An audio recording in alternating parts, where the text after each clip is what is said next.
என்ன ஜென்னி, சாப்பாடு திருப்பி அனுப்பிட்டீங்க? சாரி மேம், தப்பா எடுத்துக்காதீங்க. நீங்க 100% அக்கறையோட தான் கொடுத்து அமைச்சிருப்பீங்கன்னு எனக்கு தெரியும். ஆனா இங்க இருக்கிறவங்கள நான் எப்பவுமே வெறுக்கல, அவங்கள ஒதுக்கவும் இல்லை. எனக்கு எப்பவும் அவங்க மேல எந்த வருத்தமும் வராது. 1000 இருந்தாலும் அவங்களாம் என் அக்காங்க. இந்த வீட்ல இங்க இருக்கிற ஆம்பளைங்க எவ்வளவோ கோவப்பட்டு என்னென்னமோ பண்ணிருக்காங்க மேம். அதெல்லாம் சகிச்சுக்கிட்டு அவங்களுக்கே சமைச்சு போடுறவங்க எனக்கு சாப்பாடு தர மாட்டாங்களா? என்ன நல்லா பாத்துப்பாங்க மேம்.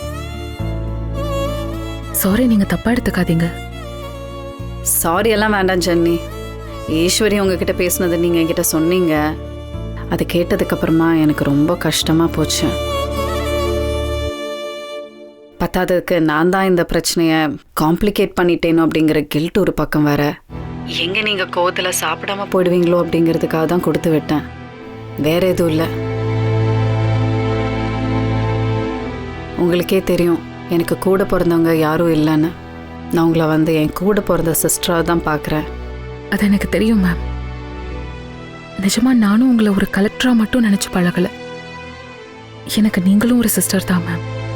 மேடம் மேடம்னு சொன்னீங்கன்னா அதை எப்படி மெயின்டைன் பண்ணுவீங்க? நான் எப்போவுமே சொல்லுவேன்ல, என்னை மதின்னு கூப்பிடுங்கன்னு. ப்ளீஸ் கால் மீ மதி.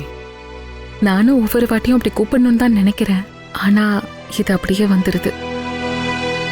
சரி, இனிமேல் மேமன் கூப்பிடல, மதி ஓகேவா? ஓகே.